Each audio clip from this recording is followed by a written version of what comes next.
ಸ್ನೇಹಿತರೆ, ಬರೋಬ್ಬರಿ 17 ವರ್ಷಗಳ ತಪಸ್ಸಿನ ಬಳಿಕ ಟೀಮ್ ಇಂಡಿಯಾ ತಂಡವು ಟಿ20 ವಿಶ್ವಕಪ್ ಅನ್ನು ಗೆದ್ದುಕೊಂಡಿದೆ. ಇನ್ನು ವಿಶ್ವಕಪ್ ಗೆದ್ದ ಬೆನ್ನಲ್ಲೇ ಕ್ಯಾಪ್ಟನ್ ರೋಹಿತ್ ಶರ್ಮಾ, ವಿರಾಟ್ ಕೊಹ್ಲಿ ಮತ್ತು ರವೀಂದ್ರ ಜಡೇಜಾ ಅವರು ಅಂತಾರಾಷ್ಟ್ರೀಯ ಟಿ20 ಕ್ರಿಕೆಟ್ಗೆ ಗುಡ್ ಬೈ ಹೇಳಿದ್ದಾರೆ.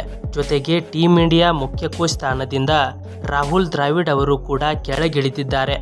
ಆದರೆ ರಾಹುಲ್ ದ್ರಾವಿಡ್ ನಿರ್ಗಮನದ ಬಳಿಕ ಟೀಮ್ ಇಂಡಿಯಾ ಮುಖ್ಯ ಕೋಚ್ ಆಗಿ ಗೌತಮ್ ಗಂಭೀರ್ ಅವರು ಆಯ್ಕೆಯಾಗಿದ್ದಾರೆ. ಹಾಗಾಗಿ ರಾಹುಲ್ ದ್ರಾವಿಡ್ ಈಗ ರೆಸ್ಟ್ನಲ್ಲಿದ್ದು ವಿಶ್ವಕಪ್ ಗೆಲ್ಲಿಸಿಕೊಟ್ಟ ಕೋಚ್ಗೆ ಇನ್ನೂ ಭಾರಿ ಡಿಮ್ಯಾಂಡ್ ಶುರುವಾಗಿದೆ. ಹೌದು ಸ್ನೇಹಿತರೆ, 2025ರ ಇಂಡಿಯನ್ ಪ್ರೀಮಿಯರ್ ಲೀಗ್ಗೆ ಈಗಿನಿಂದಲೇ ಎಲ್ಲ ಫ್ರಾಂಚೈಸಿಗಳು ತಯಾರಿಯನ್ನ ನಡೆಸುತ್ತಿವೆ. ಈ ವರ್ಷದ ಕೊನೆಯಲ್ಲಿ ಅಂದರೆ ಡಿಸೆಂಬರ್ ತಿಂಗಳಲ್ಲಿ 2025ರ IPL ಮೆಗಾ ಆಕ್ಷನ್ ನಡೆಯಲಿದ್ದು, ಈ ಮೆಗಾ ಆಕ್ಷನ್ನಲ್ಲಿ IPL ಫ್ರಾಂಚೈಸಿಗಳು ಎಲ್ಲರನ್ನೂ ಬಿಟ್ಟು ತಮಗೆ ಬೇಕಾದ ಆಟಗಾರರನ್ನು ಮತ್ತೆ ಖರೀದಿ ಮಾಡಬೇಕಿದೆ.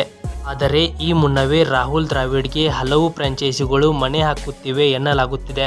ಸ್ನೇಹಿತರೆ, KKR, ಡೆಲ್ಲಿ ಕ್ಯಾಪಿಟಲ್ಸ್ ತಂಡಗಳು ಈಗಾಗಲೇ ರಾಹುಲ್ ದ್ರಾವಿಡ್ ಅವರನ್ನ ಕೋಚ್ ಆಗುವಂತೆ ಅಪ್ರೋಚ್ ಮಾಡಿವೆ ಎಂದು ತಿಳಿದು ಬಂದಿದ್ದು, ಇನ್ನು ಗಮನಾರ್ಹ ವಿಚಾರ ಅಂದರೆ RCB ಕೂಡ ದ್ರಾವಿಡ್ ಅವರನ್ನ ತವರು ಟೀಮ್ಗೆ ಕರೆ ತರೋ ಪ್ರಯತ್ನವನ್ನ ಮಾಡುತ್ತಿದೆ. ಹೀಗಾಗಿ RCB ತಂಡದ ಮುಖ್ಯ ಕೋಚ್ ಆಗಿ ರಾಹುಲ್ ದ್ರಾವಿಡ್ ಆಗಲಿದ್ದಾರೆ ಎಂಬ ಚರ್ಚೆಗಳು ಜೋರಾಗಿವೆ. ಸ್ನೇಹಿತರೆ, ನೀವು ಕೂಡ RCB ಅಭಿಮಾನಿಯಾಗಿದ್ದರೆ ನಮ್ಮ ಚಾನಲ್ಗೆ ಸಪೋರ್ಟ್ ಮಾಡಿ ಹಾಗೂ ನಿಮ್ಮ RCBಯ ಫೇವರೇಟ್ ಆಟಗಾರ ಯಾರು ಅಂತ ಕಮೆಂಟ್ ಮಾಡಿ. ಧನ್ಯವಾದಗಳು.